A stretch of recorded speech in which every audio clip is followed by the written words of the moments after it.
বাড়িতে যুবতী মেয়ে থাকলে এলাকার বখাটে পোলামান তার পিছনে লেগে থাকবে, এটাই স্বাভাবিক। কিন্তু আজকে যে ঘটনাটা ঘটে গেছে সেটা আসলে কোনোভাবেই মেনে নেওয়ার মতো না।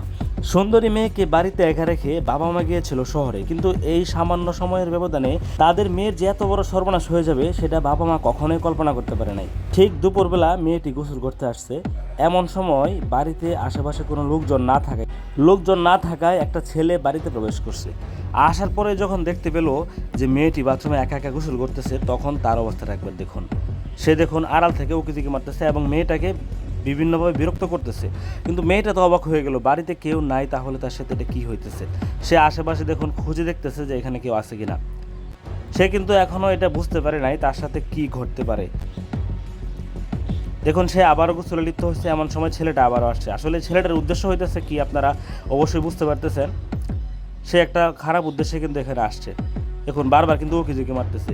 মেয়েটা কিন্তু এখনও ছেলেটাকে দেখে নাই, যার কারণে সে গোসল আপন মনে গোসল করতেছে। আবার কিন্তু মেয়েটার মাথায় সে টাচ করে এদিকে কিন্তু লুকিয়ে পড়ছে, কিন্তু মেয়েটা কিন্তু ভয় পাইতেছে আসলে তার সাথে কী ঘটতেছে। দেখুন এইদিকে একটা ছিদ্র আছে, এই ছিদ্র দিয়ে মূলত বিভিন্ন সময় বিভিন্ন ছেলেরা দেখাশোনা করে, মানে মেয়েরা গোসল করা অবস্থায়। দেখুন মেয়েটা কিন্তু ভয় পাইতেছে, কিন্তু এখনও যেহেতু চোখে দেখে নাই, তার কাছে মনে হইতেছে হয়তো বা তার মনের ভুল। দেখুন ছেলেটি তার সাথে কী করে।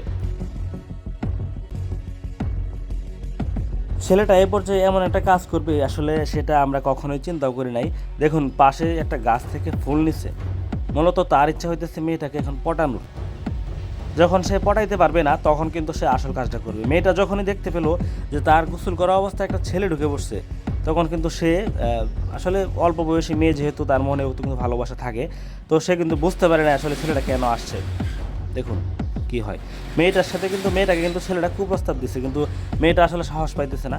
আসলে সে যে ফুলটা হাতে নিচ্ছে, নেওয়ার পর যে ফুলটা তাকে বুঝাইছে যে সে সম্মতি দিচ্ছে, আসলে দেওয়ার কারণ একটাই, কারণ সে এখন বাড়িতে একা, তার সাথে যা কিছু হতে পারে।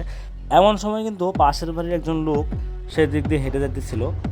বিষয়টা আসলে মেয়েটা ভয় পেয়ে গেছে যে আসলে এখন যদি আমাকে এই অবস্থায় দেখে ওরা, তাহলে কিন্তু আমার বদনাম হয়ে যাবে। এটা ভেবে সে কিন্তু মানে এখন এক প্রকার আটকে গিয়েছে এই ছেলেটার সাথে, না পারতেছে এখান থেকে বেরোইতে, আবার না পারতেছে কিছু করতে। আসলে এইভাবেই কিন্তু মেয়েরা ছেলেদের সাথে প্রথমে সামান্য কথা বলতে যায়, কিন্তু তারা বিভিন্নভাবে আটকা পড়ে যায়। দেখুন কি হয় শেষ পর্যন্ত। মেয়েটা কিন্তু এখান থেকে কৌশল খাটিয়ে বেরিয়ে যেতে চাইতেছে, কিন্তু ছেলেটা কোনোভাবেই তাকে ছাড়তেছে না। তাকে বিভিন্নভাবে বোঝানোর চেষ্টা করতেছে, এখন না অন্য সময়। আসলে সে এগুলো বলার মানে একটাই, যে সে যেন এই ছেলের হাত থেকে বাঁচতে পারে। দেখুন কি হয়, তাকে দেখুন গোসল করে দেওয়ার করতেছে। লোকটা কিন্তু এদিক দিয়ে আবারও আসতেছে, তিনি কিন্তু এখনও কিছু বোঝে নাই। আসলে তিনিও যদি বিষয়টা বুঝতে পারতো তাহলে হয়তো মেয়েটা সেফ থাকতো, কিন্তু মেয়েটার সাথে যা হয়েছে সেটা আসলেই কোনোভাবেই মেনে নেওয়ার মতো না। মেয়েটা ছেলেটার কাছে হাত জোর করে অনুরোধ করতেছে তাকে এইখান থেকে ছেড়ে দেওয়ার জন্য, কিন্তু কোথায়। ছেলের তো আসলে উদ্দেশ্য খারাপ, সে আসছে তো মূলত অন্য কাজের জন্য, অপকর্ম করার জন্যে। প্রিয় দর্শক, এই ধরনের ঘটনা আমাদের সমাজে অহরহ ঘটতেছে। আজকের এই ভিডিওটি বাস্তব ঘটনার উপর ভিত্তি করে বানানো হয়েছে। অবশ্যই ভিডিওটি দেখার পর শেয়ার করে দিবেন, কারণ এই ধরনের ঘটনা এখন সমাজে অহরহ ঘটতেছে।